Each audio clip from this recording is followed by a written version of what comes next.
Okay. I'd like to go over my today's tutoring session and notes about radical behaviorism.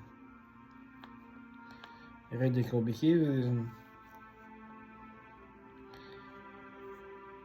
in applied behavioral analysis. Okay, let's start with feelings. Feelings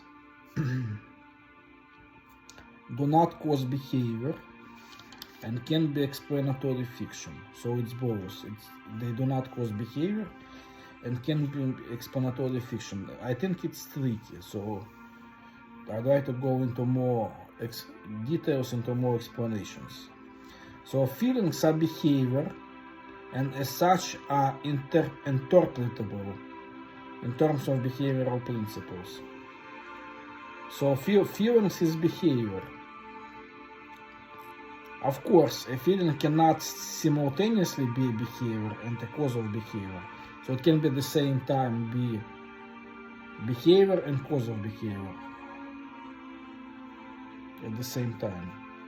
It's impossible. When a feeling is invoked as a cause, for example, he cried because he felt sad, or he is aggressive because he has a bad attitude. It is an example of explanatory fiction, because it doesn't really answer the question. He cried because he felt sad. No. Sadness and crying are co-occurring responses caused by the same environmental event. One does not cause the other. For example,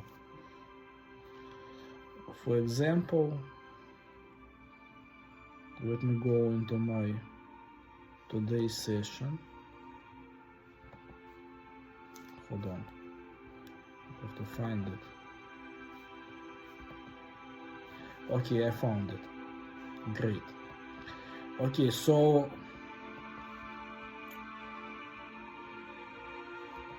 we're talking about feelings. But feelings is part of the private events. What is private event? Anything that cannot be observed. By the way, I want to make I want to make an interesting point.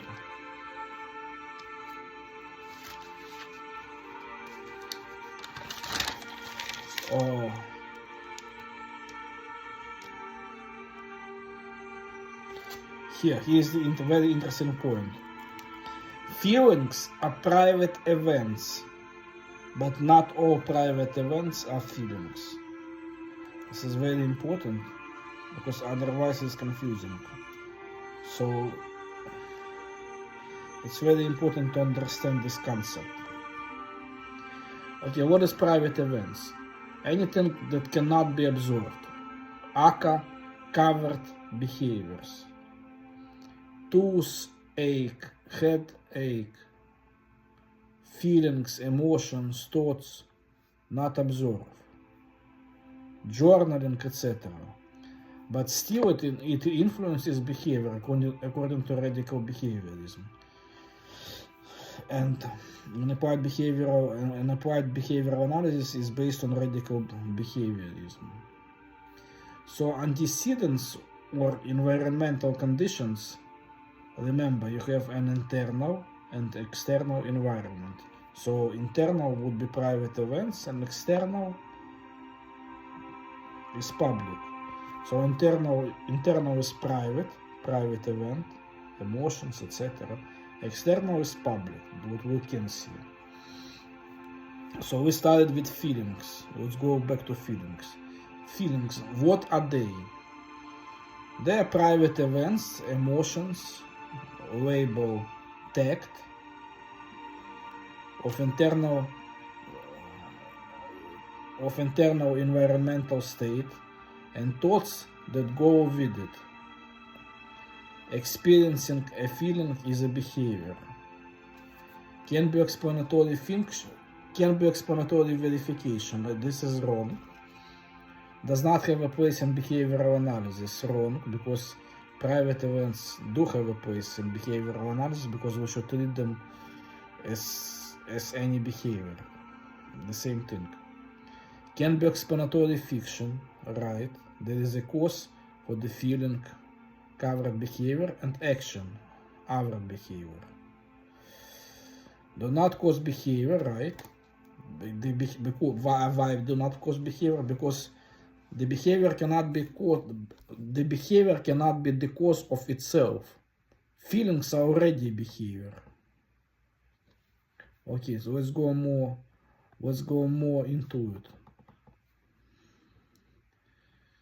Because this is confusing in the beginning, but then as we learn more, it becomes more clear. So what caused the feeling? For example, kid doesn't hit because he is angry. But why he is angry? Maybe teacher gave demand, peer stole his toy, etc. Let's use Putin as a client, just for an example. Putin felt angry and wanted to start the war. But why did he feel like that? Maybe because Ukrainians called him dickhead. Maybe because he faced opposition to power. There was something that caused both the feeling anger and the action starting the war. Actual cause is being called dickhead. Explanatory fiction. Explanatory fiction is attributing an unobservable process to behavior. Propaganda, for example, relies on logical fallacies, which is explanatory fiction. Is one type of, by the way, explanatory fiction is one type of logical fallacy. Circular reasoning is another one. Circular reasoning, the cause and the effect are derived from the same info. Why that we deal with this a lot in behavioral analysis on a daily basis. Why does the child flap his hands? Because he has autism. How do you know he has autism? Because he hand flaps. So that's circular reasoning. Acceptance of mentalistic explanation of behavior tends to hold further inquiry into causal factors. This is right, correct. So acceptance of mentalistic explanation of behavior tends to hold further inquiry into causal factors. By the way, mentalism is a history of there was mentalism and then it became radical behaviorism. It was developed by Skinner into radical behaviorism. Mentalism points to feelings, right? This is correct. Appeals to feelings or states of mind. Mentalism appeals to feelings or states of mind as causes of behavior, right? Explains behavior with reference to antecedent mechanism, wrong. Feelings, states of mind as cause of behavior, wrong. First, other scientists experimenting about learning. So the first one was Ivan Pavlov in 1890, respondent conditioning. And E.L. Thorndike, law of effect. Early 900s, mentalism gaining attention and prominence.